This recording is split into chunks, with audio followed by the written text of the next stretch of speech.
네, 김병준 자유한국당 혁신 비대위원장이 어제 기자간담회를 열었죠. 비대위 운영에 대한 자신의 구상을 내놨습니다. 최대 쟁점이라고 할 수 있는 인적 청산 문제에 대해서 과거지향적인 인적 청산은 반대한다라고 밝히면서 새로운 가치와 이념을 세우겠다고 강조했습니다. 또 민주당에서는 출마 선언이 잇따르고 있는 당대표 레이스가 본격화되고 있습니다. 가장 큰 관심 이해찬 의원의 출마 여부인데요. 아직 밝혀지지 않고 있습니다. 유영하 한국외대 초빙 교수 그리고 이종훈 정치평론가와 함께 관련 얘기 분석해 보도록 하겠습니다. 안녕하십니까? 안녕하세요. 예. 자, 김병준 비대위원장 얘기부터 할까요? 과거지향적인 인적 청산에 반대한다. 이게 일단 어떤 의미입니까? 근데 이게 좀 논리적으로 좀 안 맞지 않습니까? 인적 청산하라고 가시는 그러니까 인적 청산이라고 하는 것 자체가 미래지향적인 건데 예. 과거지향적인 인적 청산을 하지 않겠다라고 하는 좀 이상한 얘기를 좀 하신 거예요. 예. 그러니까 이건 결국 그러니까 좀 불안해하고 있는 친박계를 좀 달래는 식의 용어가 아닌가 이렇게 좀 생각이 돼요. 그러니까 사실은 이제 김병준 위원장이 이제 되면서 뭔가 이렇게 굉장히 큰 변화가 있지 않을까. 특히 이제 인적 쇄신에서 좀 더 강도 높게 진행되지 않겠냐라고 하는 일각의 기대도 없지 않아 있는데 그런 방향으로 가지는 않을 것 같다라는 것을 좀 예고하는 그런 대목인데요. 안 그래도 지금 친박계들과 사전 교감설이 좀 있는 상황에서 이런 발언을 해서 약간 그 비박계로서는 좀 불만일 수도 있는 그런 상황이 아닌가 이렇게 생각을 합니다. 네, 그러니까 그동안의 계파는 따지지 않고 과거에 어떤 계파였던지 간에는 따지지 않고 앞으로 본인이 이끌어갈 당의 미래와 함께할 수 있는 사람이라면 과거를 묻지 않겠다. 묻지 않겠다. 그 얘기인데 결국 사실은 혁신비대위에서 인적 청산을 한다 그러면 핵심은 친박계 청산 문제가 되지 않겠습니까? 예. 네, 그걸 살짝 비껴가는 얘기를 한 거죠. 예. 그 얘기는 잠시 뒤에 다시 짚어보도록 하죠. 자, 그러면 비대위원장에게 공천권이 있느냐라는 여부도 가장 혁신을 하려면 힘이 있어야 되지 않겠습니까? 그 힘의 핵심이 공천권 또는 다른 권한인데요. 여기에 대해서 김병준 위원장이 이렇게 얘기합니다. 들어보시죠. 저는 애초에 공천권과 관련된 일체의 권한을 제가 어떤 권한도 받을 것이라고 생각해 본 적이 없습니다. 다만 굳이 이제 솔직하게 말씀드리면 무슨 권한을 가지고 있는가 하면은 당 대표로서 당의 위원장을 교체할 수 있는 권한은 저는 가지고 있다고 생각합니다. 자, 그러니까 아니 근데 세상에 어떤 대표가 내가 공천권을 갖고 휘두르겠다라고 얘기하는 사람은 없을 겁니다. 그런데 공천을 누가 가장 많이 받느냐? 아무래도 당협위원장이 많이 받는 것 아니겠습니까? 네, 그렇죠. 비슷한 얘기 아닌가요? 어떻게 보세요? 그러니까 이제 제일 관건이 지금 현재 공천권은 없죠. 총선이 아직 2년여 남았으니까요. 예. 2년 한 9개월 정도 남았죠. 그러니까 공천권을 갖고 있는 건 아니고요. 또 공천 룰도 정해져 있는 것도 아니죠. 현재 가장 공천권의 문제가 되는 건 이제 기존의 전략 공천인데 그것은 없지만은 지금 김병준 위원장이 얘기한 대로 당협위원장 교체 문제. 이거 조광특위를 구성하겠죠. 조광특위를 구성해서 예를 들면 당협위원장을 조직 강화특위라고요? 네, 조직 강화특위죠. 예. 그래서 이제 현재 당협위원장을 맡고 있는 사람들에 대한 일괄 사표를 받고 예. 다시 그거를 재임명하는, 다시 또 기준을 잡아서 검토하는 이러한 절차를 밟을 수가 있습니다. 이게 사실상 굉장히 지금 이제 한국당을 다시 어떤 쇄신을 하느냐 아니면 격돌하느냐 대결하느냐 이런 측면에서 중요한 분기점이 될 수가 있는데요. 이 문제에 관련해서는 이제 과연 현역 의원들이 이분에 동의할 것이라는 문제가 있을 것이고요. 그리고 이후에 새로운 인물을 수혈할 것이라는 문제가 있을 것이고 세 번째로는 제가 말씀드린 공천룰을 어떻게 할 것이라는 문제가 뜨거운 감자가 되는데요. 그런데 조금 전에 이제 김병준 위원장이 자기 자신은 과거에 대해서 이제 묻지 않겠다는 얘기를 했고 또 어젠가요 그 두 분의 전직 대통령이 이렇게 된 부분들도 국민이 만든 거 아니냐 이렇게 얘기를 했어요. 국민에게 책임을 돌리는 형식의 얘기를 했단 말이죠. 근데 이제 국민들이 잘 알고 있습니다만 현재 한국당의 가장 문제는 박근혜 전 대통령 문제, 이명박 전 대통령에 관련된 인물들에 대한 문제 아니겠습니까? 이 인물들에 대한 세력의 교체가 없이 과연 국민들이 한국당을 다시 재신임할 수 있을 것이냐. 그리고 그것이 이후에 예를 들면 총선에 적극적이고 긍정 영향을 미칠 것이 있을 것이냐. 이거에 대해서 상당히 우려의 시선을 갖고 있단 말이죠. 한 가지만 더 부여드리면 당협위원장 교체 문제에 있어서 만약 일괄사퇴 받아서 이제 새로 임명을 하는데 기존에 예를 들면 과거의 세력과 관계되어 있는 국회의원이라든가 당협위원장을 재임명한다. 그것은 결국 면죄부를 주는 꼴이 됩니다. 그렇기 때문에 상당히 조심스러운 문제인데 김병준 위원장이 좀 어떤 생각을 갖고 있는지 잘 모르겠어요. 자기 자신의 임무가 무엇인지 아니면 뭐 연착륙하는 것 개인적으로 연착륙하는 게 중요하다고 생각하는 것인지 아니면 한국당을 진짜 새롭게 만드는 것이 중요하다고 생각하는 것인지 예. 그 점에 대한 지점이 좀 불분명해지고 있는 것 같아요. 예. 그리고 또 하나는 이제 비대위 운영 기간과 관련해서 내년까지는 갈 것으로 지금 예상을 하고 있어요. 본인 스스로가. 그런데 그렇다면 내년까지 간다는 거는 조기 전당대회는 없다는 얘기고 당내에서 조기 전당대회를 요구했던 목소리와는 이게 좀 갈등을 빚을 수 있는 소지가 있습니다. 네, 그러니까 뭐 친박계가 이제 조기 전당대회를 계속 요구하지 않았습니까? 이제 비대위는 관리형으로 그냥 간단히 하고 빨리 조기 전당대회를 해서 지도부를 이제 구성하자. 이 얘기는 뭐냐하면 비대위에서 그러니까 친박계를 대거 정리할 것을 우려하기 때문에 이런 겁니다. 그러니까 본인들이 세력이 아직도 많을 때, 사람들이 좀 덜 잘려 나갔을 때 우리가 당권을 장악하겠다. 이제 이 의도인데, 그러니까 김병준 위원장이 이제 그 부분에 대해서는 그러니까 좀 기간을 좀 길게 가져가겠다라고 지금 이야기를 하고 있는데, 이건 뭐 김성태 원내대표도 계속 해왔던 얘기이기도 합니다. 그런데 이제 요는 그 기간이 그럼 그렇다 그래서 언제까지냐 하는 거죠. 무한정 길게 할 수는 없다라고 이제 봐야 그렇죠. 되거든요. 예. 그럼 길어봤자 내년 뭐 초 정도가 이제 될 거라고 보는데 그때까지 이제 과연 친박계를 얼마나 정리해낼 수 있느냐가 핵심인데, 그러니까 조금 전에 당협위원장 얘기도 나왔습니다만 그렇게 보면 뭐 내년 초까지 자기가 권한을 행사할 수 있는 범위 있다라고 보면 공천권하고는 너무 거리가 멀고 아직 뭐 총선 한참 남았으니까요. 결국 할 수 있는 것은 당협위원장 교체밖에 없다. 그러니까 홍준표 전 대표도 사실은 그래서 지난번에 한 60여 명 정도 당협위원장 대거 교체했던 거 아닙니까? 예. 현역 의원들 일부도 탈락을 시켰는데 그런 방식을 이 김병준 위원장도 취할 가능성이 지금 현재로서는 높지 않나 이렇게 생각합니다. 예. 네. 이런 부분이 좀 저는 우려가 되는 것 같아요. 개인적으로 상당히 국민들은 김병준 비대위원장이 기대를 했던 이 보수 유권자층들이 있었을 거라 생각합니다. 그런데 최근에 발언에서는 우려가 나타나는데 김병준 위원장이 친노 과거에 이제 참여정부 때 참여했던 인물 아닙니까? 그러니까 한국당과는 상당히 대비되는 인물이에요. 정치 성향적이나 이념적으로도 상당히 대적적인 인물이에요. 그렇기 때문에 한국당의 비대위원장으로 일단 옹립되고 그 다음에 그 안에서의 국민들이 요구하고 있는 과거 세력과의 어떤 절단, 절연, 새로운 교체 이런 부분들은 사실상 그냥 잠복해버리는. 예. 그러면서 또 몇 개월, 60개월 넘어가면서 한국당이 정상화됐다. 이런 부분의 이미지와 어떤 세력 청산돼야 할 세력은 잠복해버리는. 이거 그러면서 이 상태가 계속 유지돼 나가는. 그래서 결국은 총선에서 또 공천을 둘러싸고 터지겠죠. 이런 점들로 갈 수 있는 가능성들을 자꾸만 김병준 비대위원장이 그 워딩에서 보여주는 것이 아니냐 그런 생각이 좀 듭니다. 그렇죠. 지난번에 예를 들어서 김종인 비대위 같은 경우 민주당에 네. 거기는 뭐 가자마자 일단 막 치잖아요. 공천 탈락시키고 그러니까 뭐 꼼짝 못합니다. 누구 하나 뭐 잘못됐다는 얘기 못해요. 근데 지금은 이제 그렇지 않고 반발할 가능성이 남아 있다. 뭐 그 정도로 알도록 하겠습니다.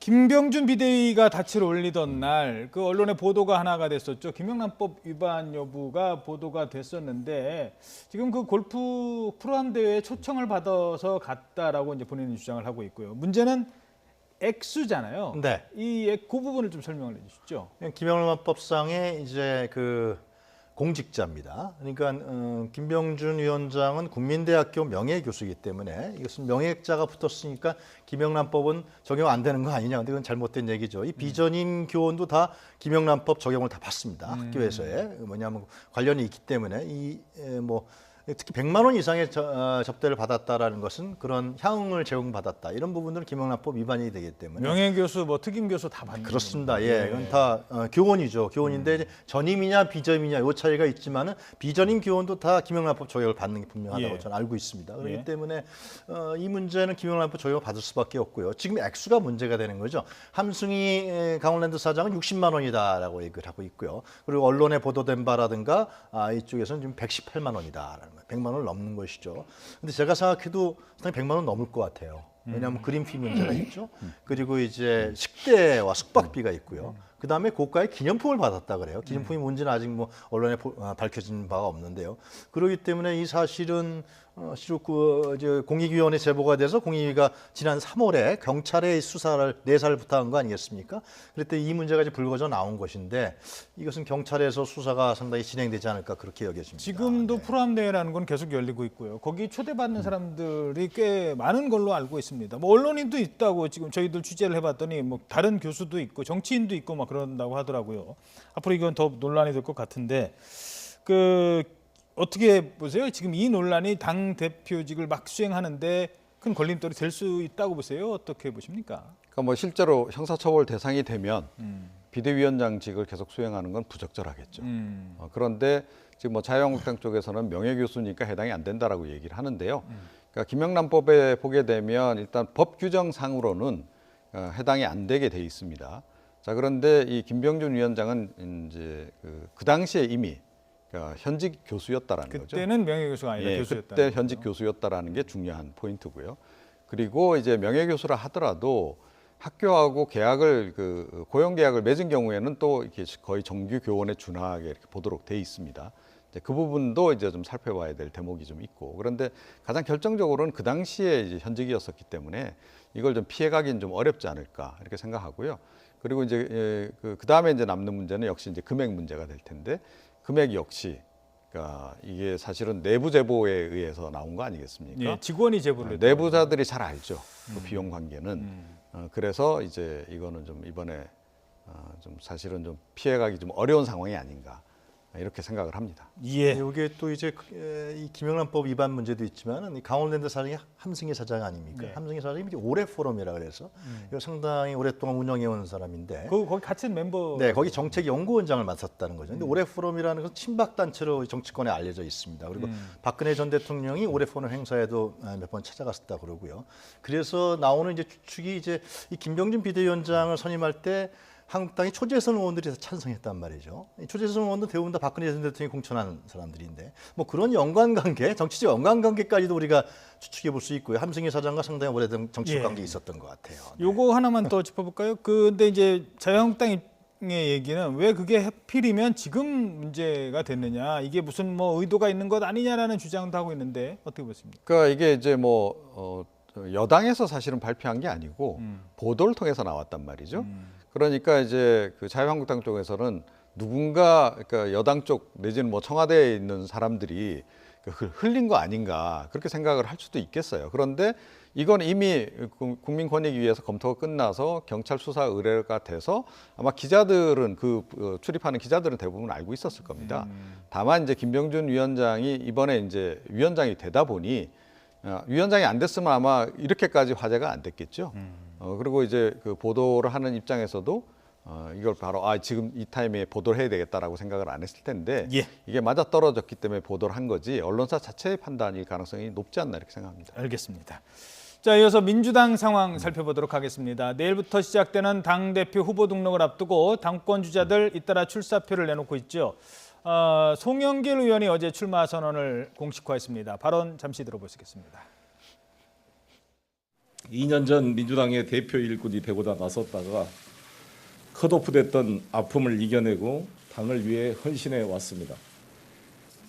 이제는 촛불혁명의 힘으로 탄생한 문재인 정부를 끝까지 지키는 당대표가 되고 싶습니다.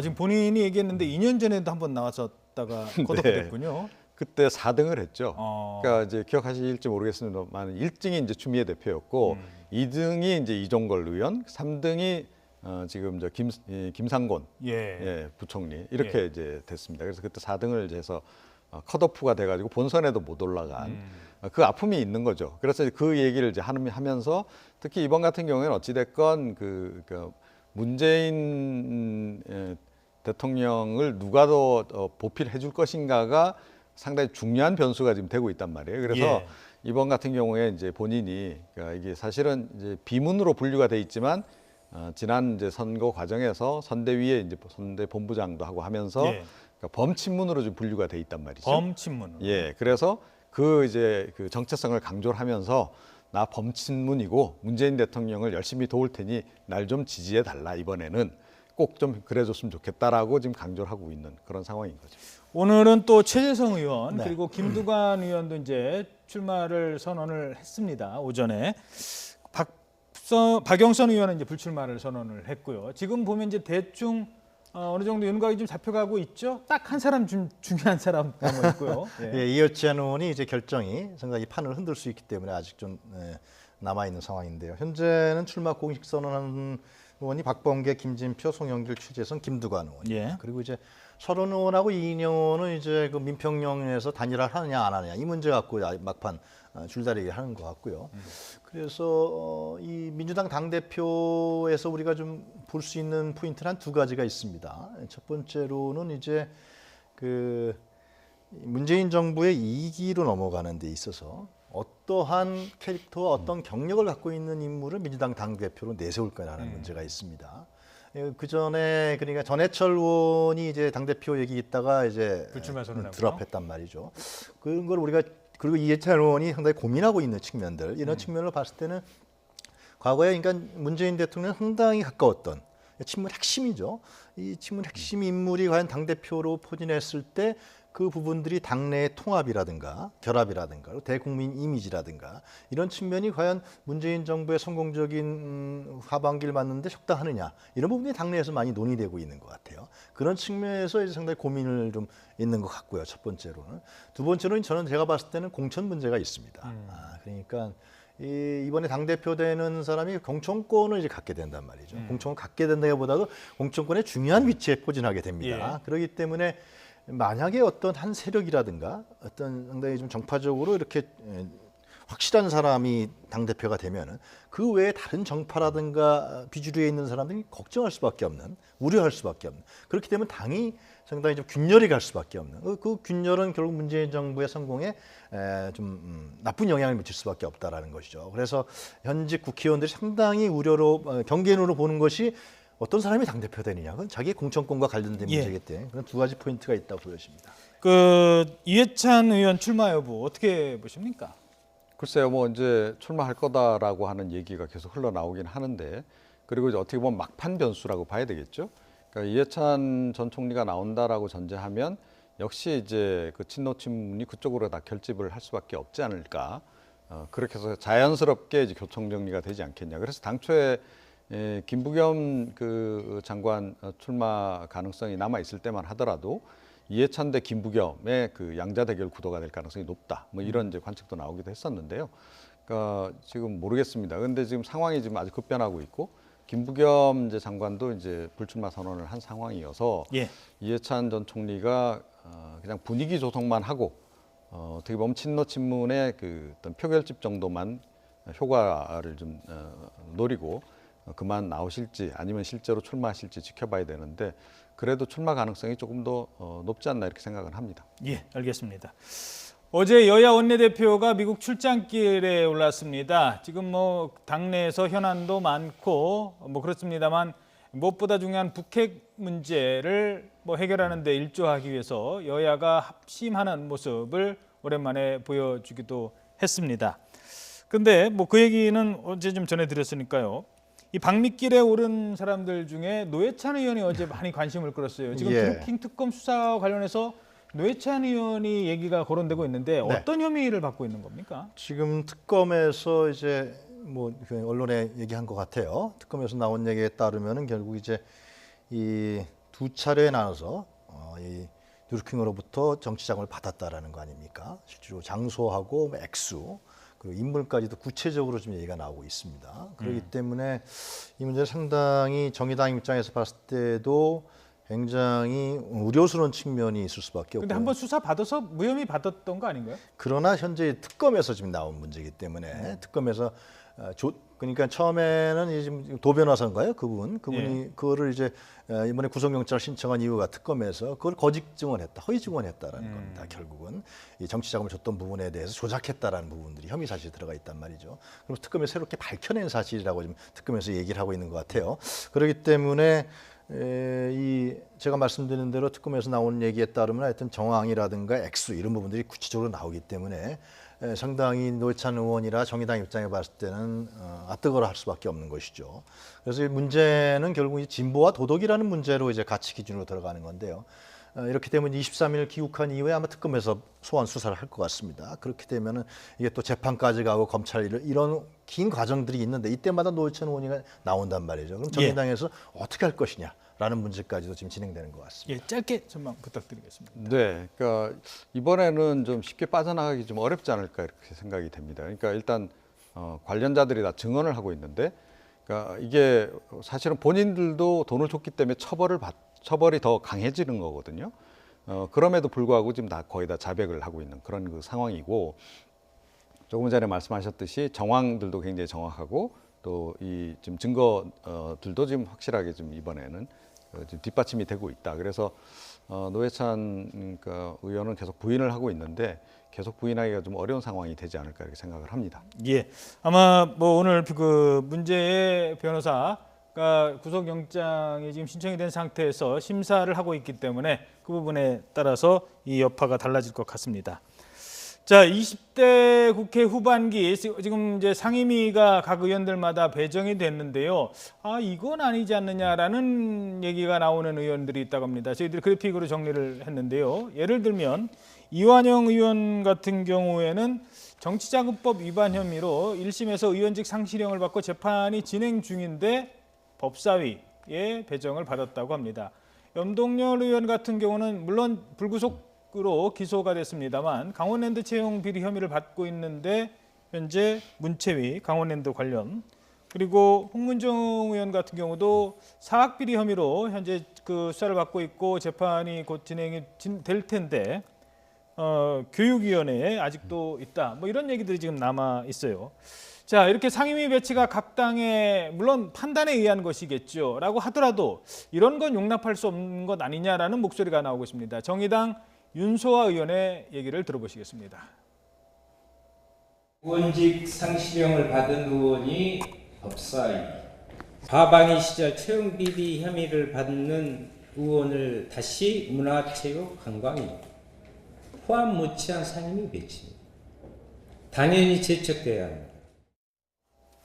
예, 이 상임위 배정 물론 뭐 여러 가지 이유가 있겠습니다만 좀 이해가 안 되는 경우가 있는 것 같아요. 그래서 어떻게 보면 정치적으로 보면 쉽게 이해가 가는 거죠. 정치적으로 보면 이해가 추측이 간다. 됩니다. 예. 그 해당 상임위에 해당 자기 자신과 관련된 비리와 관련된 정부 부처가 또 존재하는 거 아니겠습니까? 그렇게 되면 이제 국감이다 여러 가지 뭐 감사다 이런 부분이 있기 때문에 이거 봐줄 수 있는 거 아니냐라는 측면이 존재하기 때문에 그런 추측이 가능하기 때문에 이거는 어떻게 보면 그 비리 혐의에 대한 면죄부를 주기 위한 배치가 아니냐 이렇게 우리가 우려 섞인 시각으로 볼 수가 있습니다. 저는 김병준 비대위원장이 정말 한국당을 살리겠다 그러면 지금 이렇게 문제가 되고 있는 의원들의 상임위 배치 이거 전면적으로 바꿔야 되지 않느냐, 제대로 될 수 있게 할 수 있는 부분들이 필요하지 않냐 생각이 드네요. 네. 뭐 알짜 상임위라는 것도 있습니다만 본인의 지역구와 직결된 상임위도 있고 뭐 국토위 같은 경우는 서로 가려고 하고 있고 이것도 좀 사실 문제가 있는 것 같아요. 그렇죠. 그런데 이게 사실은 새로운 게 아니고요. 늘 해오던 일입니다. 예. 그러니까 대표적으로 권성동 전 법사위원장, 우리가 잘 기억하잖아요. 법사위원장 실제로 비리에 연루가 됐는데 본인이 법사위원장에 있다 보니 검찰 쪽에 수시로 전화 걸고 영향을 행사하고 그게 이번에 다 드러난 거 아니겠어요? 자, 하물며 이제 그렇게까지 했는데 그것에 비하면 이런 정도는 그야말로 약관 거죠. 자, 그렇기 때문에 사실은 정치권이 바뀌어야 되는 건데 이 부분은 따지고 보면 여야가 사실은 어느 쪽도 자유롭지 못합니다. 그 부분도 좀 앞으로 크게 개선해야 될. 그래서 이해충돌 방지를 좀 하는 그런 것들을 국회법에 좀 포함시키든가. 이해충돌 방지는 몇 가지는 있잖아요. 예를 들어서 뭐 사업하시는 분들 같은 경우 정무위에 가려면 자식의 주식을 다 처분한다든가 그렇습니다. 몇 가지는 있지만 이렇게까지는 자세히 안 돼 있기 때문에 좀 더 구체화해서 좀 해야 되고 특히 이렇게 사건 사고가 벌어진 경우에는 일단은 배제시키는 그런 것이 좀 필요한 거죠. 예, 알겠습니다. 네, 지금까지 유용한 한국외대 조빙교수 이종훈 정치평론가였습니다. 두 분 고맙습니다.